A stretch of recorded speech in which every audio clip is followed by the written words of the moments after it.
Hello, welcome to You Know Something with Dena. And DiAnna. Hello, friend.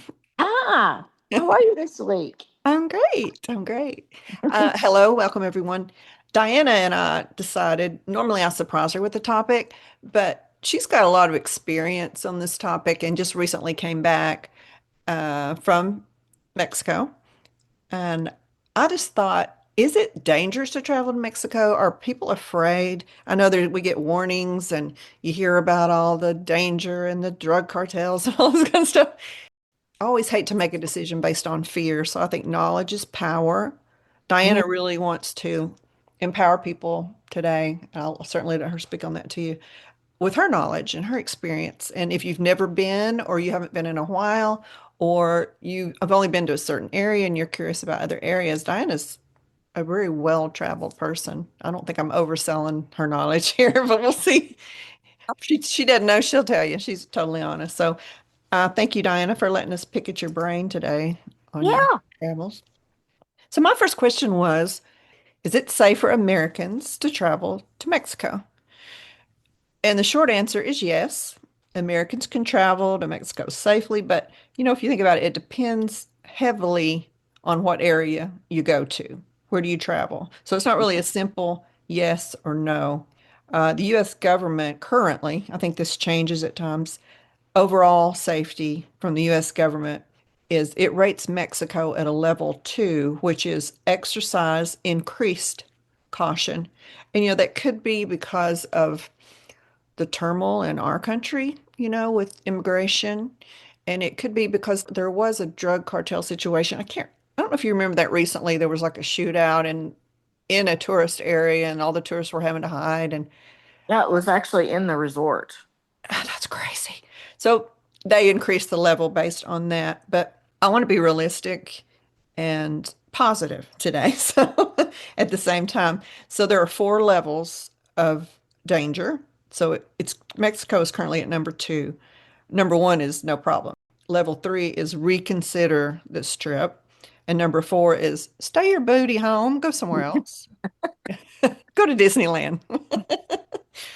So we're at a 2 currently, and you can always check that before you book your travel and see what's going on. And number 2 means there are real risks such as crime, kidnapping, and violence, but travel is still common and not discouraged nationwide. So let's think about if we were lived in Mexico, we're born in Mexico, and we heard what's going on in the United States, in Chicago, in New York, Detroit. Mhm. Wouldn't you think, ooh, that's kind of scary in that I think country? I'm just gonna stay in Mexico. That's right. I'm gonna drink my margarita, lay on the beach, and be peaceful.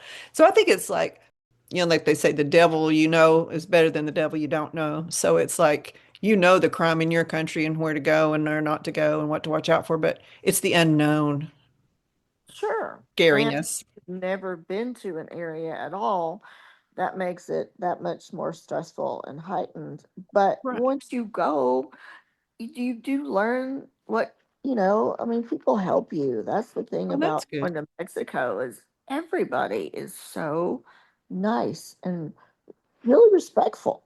That's awesome. All right. This says Mexico is not one uniform risk level. It depends on the state, just like in the United States, state by state situation, city by city, even. Generally, according to the U.S. government, the safer tourist areas are the Yucatan. I don't know if you've ever been in that area. Cancun, Playa del Carmen, Cabo San Lucas, and Mexico City are your more resort areas. Have you been to any of those? Uh, all of them except for Mexico City. Okay. And did you find that you felt safe? Did you stay Yes. in the tourist area? Did you stay in the resort itself? No, I like to get out and explore.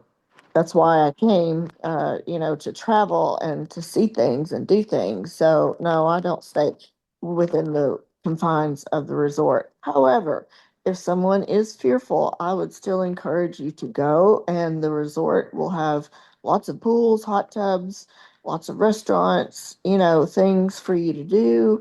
So, even if you don't feel comfortable getting outside the resort, go, because I think that you maybe not for 7 days, but at least like 5 days to get away and rest. Okay. The areas you should avoid, and no offense to anyone who lives there, this is just what the U.S. government is saying, and I'll probably pronounce these wrong. Sinaloa, Guerrero, which is in Acapulco, Michoacan, and Tamaulipas. I so apologize. I'm actually taking Spanish and I can't say these. I think it's just because they're not as common. I haven't heard of them, but I will include a link with all this information. It's usually because of cartel drug activity in those places. So you might could wander in to the wrong region. Right. Just like you could wander into the mountains we live in and accidentally find a moonshine still, and you might be in trouble. Or a meth lab. Moonshine's legal now. I think. Right. There's a little meth cooking out in our woods out here. Those are not your typical vacation spots, those that I named. So if you end up in one of those, it's probably an accident. You got lost. There Yes. was a spike in violence in 2026 after cartel related events, especially in places like Jalisco, the Puerto Vallarta area. And like you said, that was also in Tulum. Is that what you said at the resort? Hmm. I know a lot of people go to Tulum because I watch some their videos and stuff, like celebrities and things. But some short-term disruptions like roadblocks and shelter-in-place alerts can happen, and situations can change quickly in certain regions. So, Diana, have you ever traveled alone in Mexico? I have not, but I know a lot of females that actually have, and Hmm. they did just fine. They said they really stayed more, obviously closer to the resort just because of being alone. But I've never been, but others have. Okay, that's good to know. We're not recommending anything here. We're just trying to give you information to make your own decision. So that is the experience that Diana has seen. So some of the things you could avoid to stay out of trouble are going out late at night in a non-tourist area, like Diana said. Use of unofficial taxis. This is interesting. Transportation. What Hmm. have you run into as far as that goes? I was told not to get in the taxis because they will double the price, and that is where some altercations, I guess, have occurred where the cab driver took a wrong turn and took the Mm. ring off of her, the husband's wife right in their back seat. And so things can happen. Ugh, Um, scary. but they use now more the Uber system is very safe. And of course, they also have transportation vans, the resorts that can, give your transportation to you as well. So that's safe. So in your many travels, have you rented a car or have you strictly relied on Ubers and taxis and like the concierge to get you a car when you go out? Right. No, I never rented a car. I think that's probably wise. Yeah, I don't want to go that far off the beaten path and make a wrong right turn. Exactly. Don't flash money or valuables. Right. Do you wear all your jewelry when you go out? No, I do not. I do not. I wear my costume jewelry and just my little rings on my finger. Dan knows I'm married. I know I'm married, so I'd rather just have those at home safe. Do you just generally use credit card rather than cash, carry cash on you, or do you tip though, right? You can. I would suggest getting a transition over to your pesos because it's easier a lot of times to pay for things with your pesos, but they do like cash as well. I mean, some of them prefer the cash. So rarely did we use the credit card. Interesting. Okay, so this says don't flash your money or your valuables. So I would say keep your wallet close to the vest and don't pull out a big wad of money to give a guy a $5 tip or whatever that Right. translates to. Exactly. And you wouldn't want to do that here either in the United States. Yeah, that's really not Well, I got. smart anywhere. Look at this wad of money I got. I did go on like a joyride in Las Vegas one time. I took a taxi from hotel to the conference place where I was working. Two days, the same.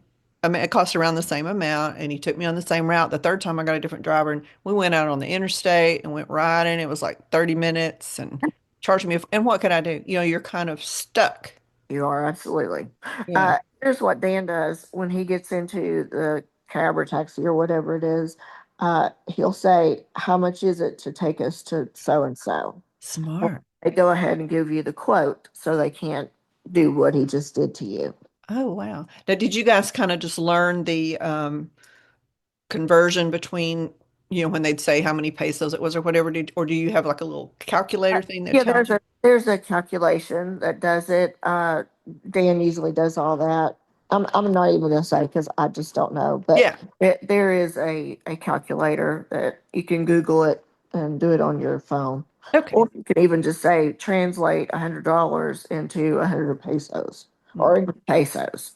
Did you kind of start to figure out what it was, kind of like Mhm. what that's basically this kind of calculate in your brain after enough Yeah, experience? right.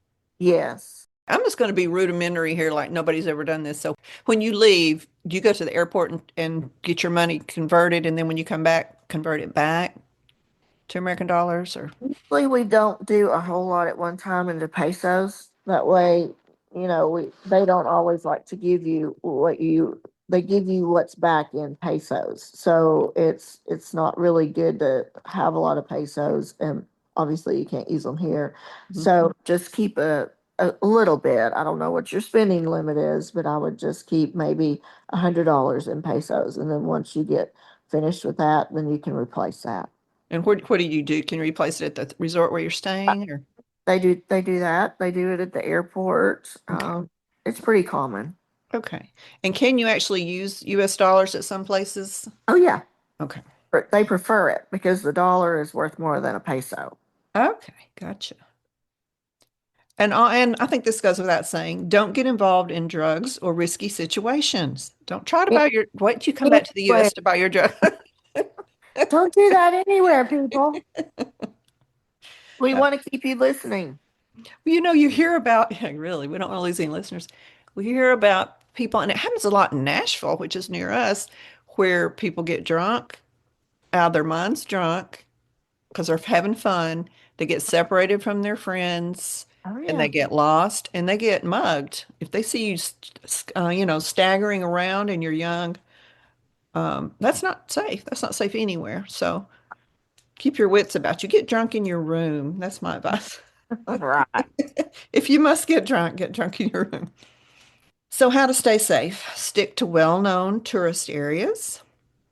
Just like visiting a big US city, use Ubers like we talked about. If somebody pulls up and says, "Hey, I can beat that price," don't get in that car. Right. Avoid driving at night between cities. Do your travel in the daytime. Hmm. Don't travel alone in remote areas and check the advisory before you leave. Consider travel insurance, it says. Yeah, I do think with everything that goes on, but then also you may have something catastrophic happen in your own life, and when you have that insurance, it's a good backup plan. Yeah, like if you end up you can't go or something, you have to come back Right. suddenly for an emergency or something, then you can get reimbursed. Right. Okay, so can you name off the top of your head the different places in Mexico you have traveled? Uh, Cancun, Playa del Carmen, Cozumel, Cabo, which I just got back from. I should have said that one first.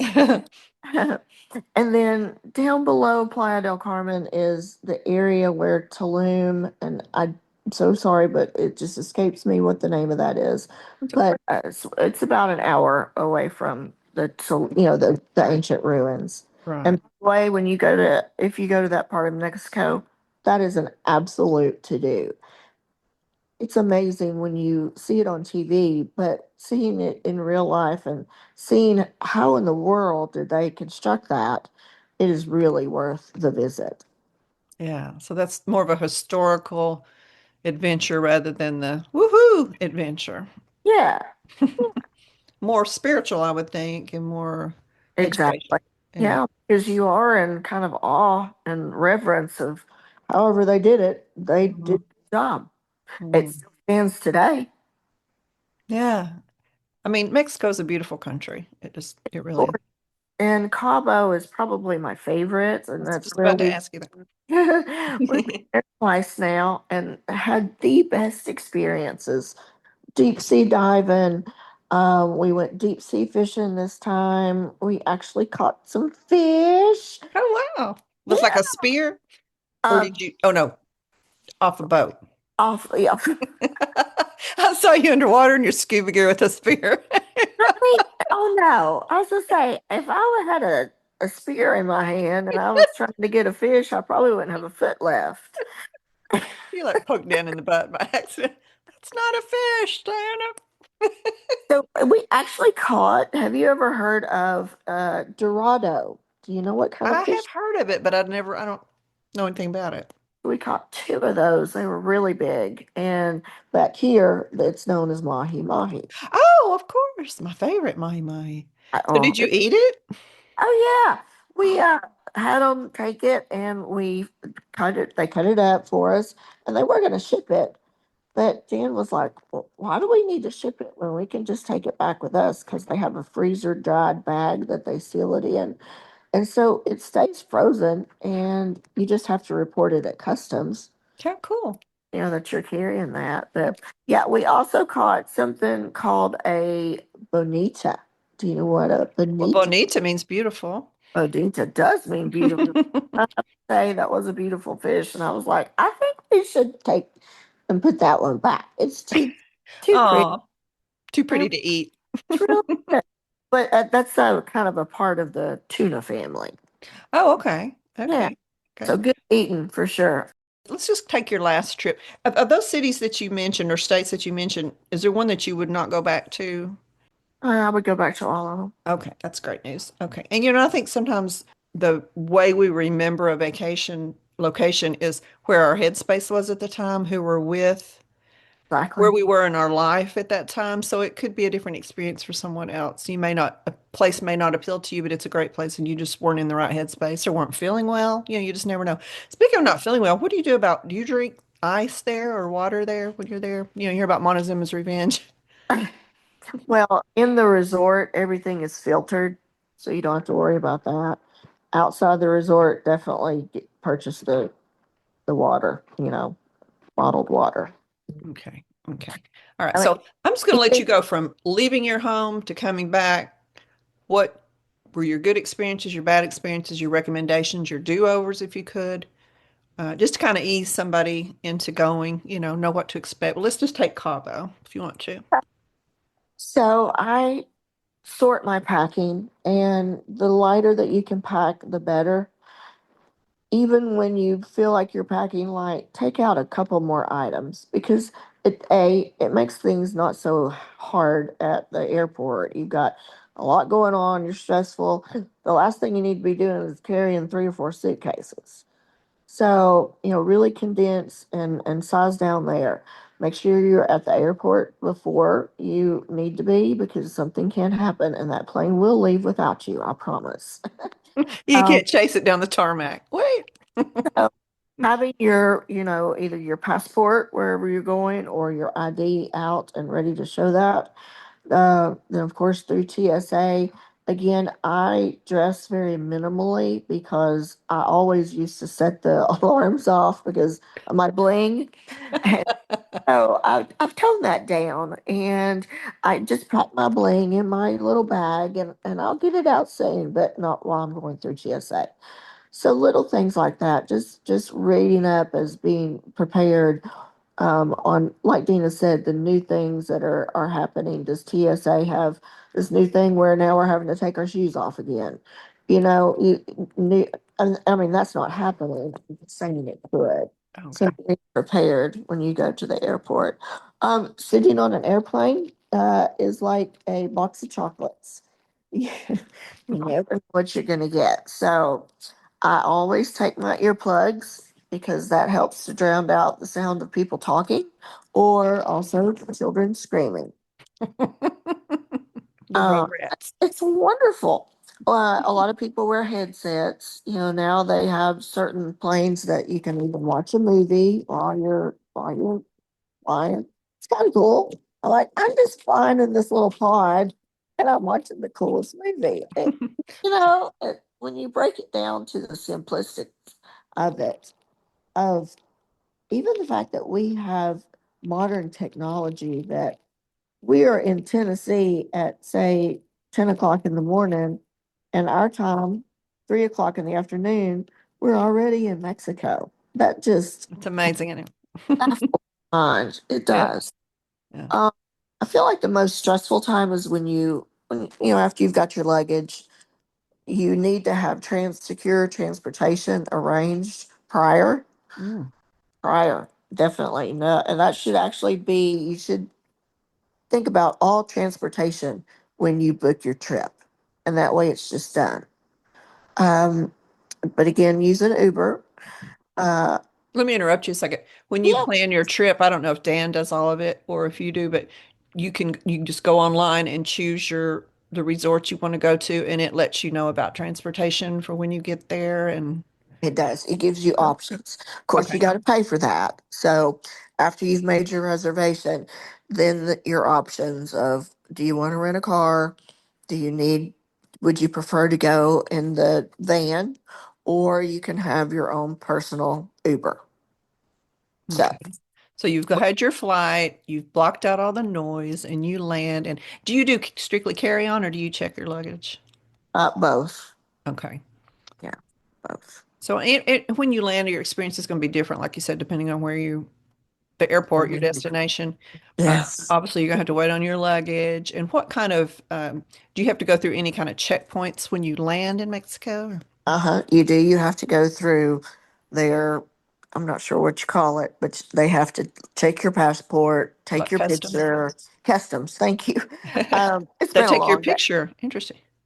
Yeah, well, yes, I guess they do take your picture. You stand in front of, this was the very first time that I've had to do this. You stand in front of looks like a picture frame, and your picture shows up. And then that person working sees that that's a green light, you've been checked off, and then they let you go. It's really not a hassle. Just standing in line, Yeah. everybody's got off the plane and everybody's trying to get through customs. Yeah. So So you you do got, have to use a little a little patience and have a good attitude that you're about to go on a vacation. And I will tell you the travel is there are times I think I don't know if the travel is worth it. I don't mean to be negative, no, you be but honest. Be honest. I'm being honest that uh I would not go through that for less than 7 days being out there for a Oh, I see. vacation. Right. You wouldn't make a quick trip to Mexico. And some people, again, the 5 day, 4 day, may work for them. But for me and my body doesn't do well with flying. So uh, I just prefer to fly there and stay long enough to enjoy it and then fly back. Okay. So you arrive, you're in your car, you get to your resort. What is your routine that helps you enjoy your vacation? Do you unpack everything or do you just live out of a suitcase or I've done both, but I do enjoy unpacking and getting my clothes sorted. Uh, there are times where I don't do that. I'm not as vigilant about it as I should be, but every single time, the first thing he does is unpack everything. I'm like, I still want to be you, but my husband was like that too. I just like rummage I, through everything. Dig, dig, dig, dig, dig. He's got everything, every drawer. But then when we leave, he's like, oh, I got to put all this back in. I'm like, I don't. I just throw it in and zip it shut because I never took it out. It depends that's on your right. style. Yeah. And do you ever have concern about leaving things in your room and you go out, like locking things away? They do have safes in the room. Even, everywhere in Mexico that I've been, there's been a safe. Now, I don't know how safe and effective that truly is. If somebody has a key to get into your room, somebody's got to have a key to open those locks if they don't open. Mhm. So again, it's I put our money and any medications in there that we know is crucial, but they're not very big, so you can't fit Yeah. a whole lot in them. Yeah. Of course, that can happen anywhere. Any Oh, sure, United States, people take things out of your room, so you have to be smart about that. that's that's right. Yeah. And you don't want to accept any strange drinks. Just looking at my note here, I left that out as far as staying safe. That's Uh, a big one, Dina. yeah. Yeah, that's a big one. Ladies, stay away from that. And don't just sit your drink down and turn around and have a conversation and then never ever put your back to your drink. Interesting. Probably should just keep it in your hand, huh? Yeah. So What are some things, activities that you did in Cabo that you would recommend, and maybe things you thought, well, that wasn't worth my time or worth the money or wasn't a fun experience? Well, we actually stayed at the base of the Mexican Baja, so it was called the Grand Solmar Lands End Resort and Spa. And I recommend that highly to anyone.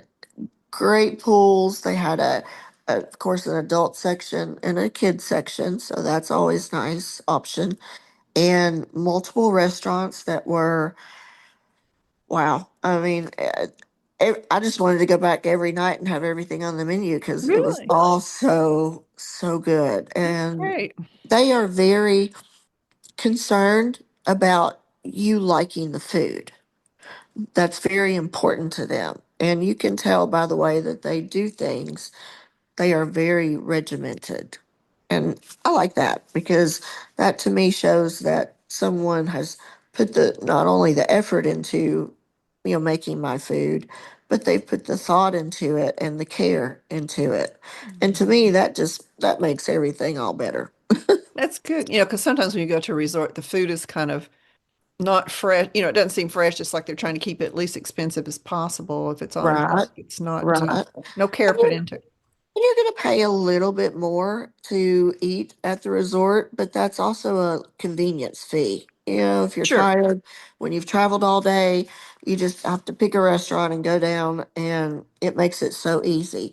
And if you want to have a drink, you are not driving, so you can just walk mosey on back to your room. There you go. Stagger on back here. Roll down the hall. Another thing, like I said, that we did was the deep sea fishing, and actually, Dan Marlin he kind of caught it. A marlin jumped out of the water, and so it got off the hook, Oh. unfortunately. But we discussed it. We would have put that back into the water. We would never take that out, and just for our Technically, he thought. caught it. Technically, that's a catch, I Yeah, he think. catch and release because that's what we would, like I said, done anyway. Um, that if you love the water and you have any love of fishing, you are going to be amazed at just how many fish you can catch. And there were times where we went out, just Dan and I and a friend, and then we had the boat crew. There were times that the boat crew had to get a line because we were catching. I caught a fish. Did you? I did. I caught one of the mahi mahi. And so it's when you're reeling that in, that's work because they're pulling away from you where you're trying to pull them in. So afterwards, my biceps were burning. Oh my gosh, got a workout.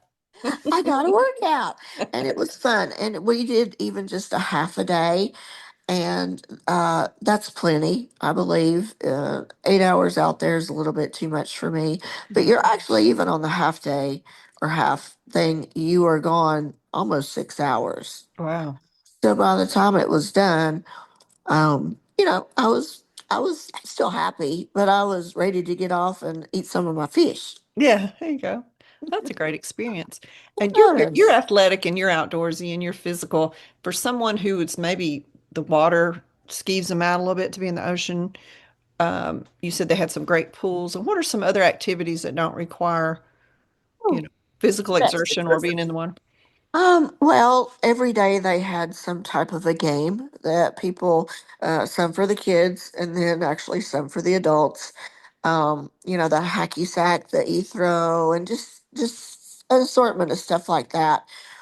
Um, Again, the hot tubs and the pools, you have a usually a swim up pool that has overlooks the ocean, Mm. and that's really cool. So you can just sit there in the water on a stool and have your drink. So we did that.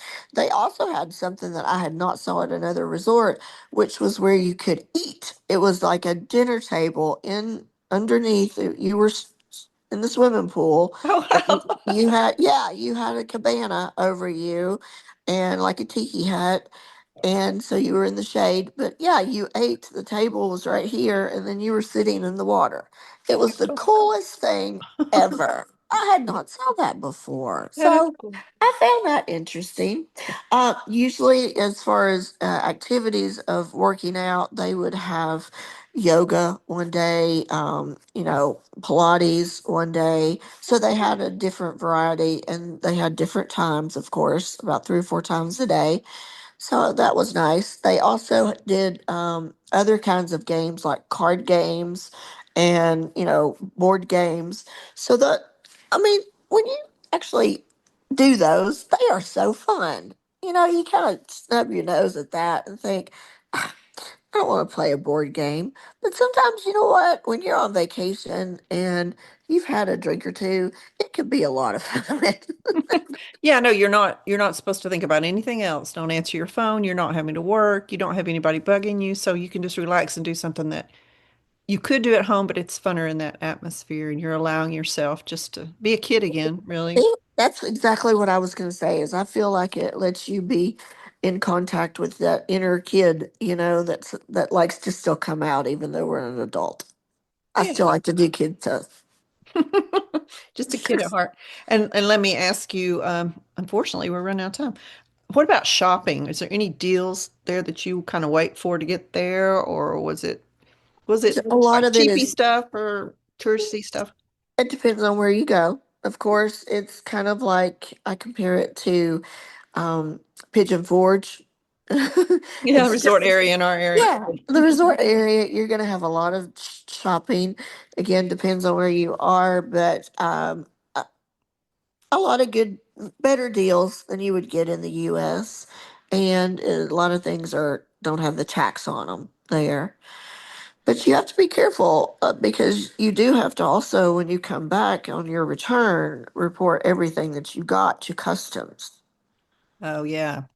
And if you've spent over $10,000, something happens. I don't. It's not something bad, but you have to do something else because that's they're making sure that you're not, I guess, smuggling money. I don't know. I'm not spending 10,000 worth, so my budget. I don't have to worry about that. I'm more Okay. like $100 girl. So you would recommend people give it a shot and be adventurous and go and Yeah, if they yeah. have such. I want to say here are some statistics to close with, but and then I want Diana to close on a positive note. But just to give her all the information, apples to apples crime, United States has 6 to 7 homicides per 100,000 people in a year, and Mexico has 25 to 30 homicides per 100,000 people. So their murder rate is 3 to 5 times higher than the U.S., but it's very uneven. That's in certain areas. Uh-huh. If you go where, we recommended there, and I will include all these statistics in our notes for you to compare. There's more organized crime there, but in America, there's more random spread out crime. So you can't avoid the areas in Mexico. I just feel like you can't live in fear. I don't want to recommend somebody going something terrible happens to them, but if you have a desire to go, I would say do it. And that's just my bottom line. Okay, Dinah, we have 3 minutes. I'm gonna let you close it out for us, and thank you guys for listening. So I'm so in your corner if you are thinking about going somewhere for the very first time. Because I did that a long time ago and I was afraid and I didn't know and I tried to learn, but you learn a lot while you are there. So you know, life is a lesson, and there's a lot of things out there to be seen, to be, an adventure that you and your family can share together that you would make memories for a lifetime. And I just want to empower all of you to know that you do not need to live in fear. Go forward, go forth in faith, and do what you want to do, live how you want to live, and go where you want to go. Thanks so much for listening to us. We hope you plan a trip. And you know what? Leave us a message and let us know that we helped you go to whatever place is your prime place that you would pick to go. We love you guys. And we hope that you guys have an epic week. Bye bye.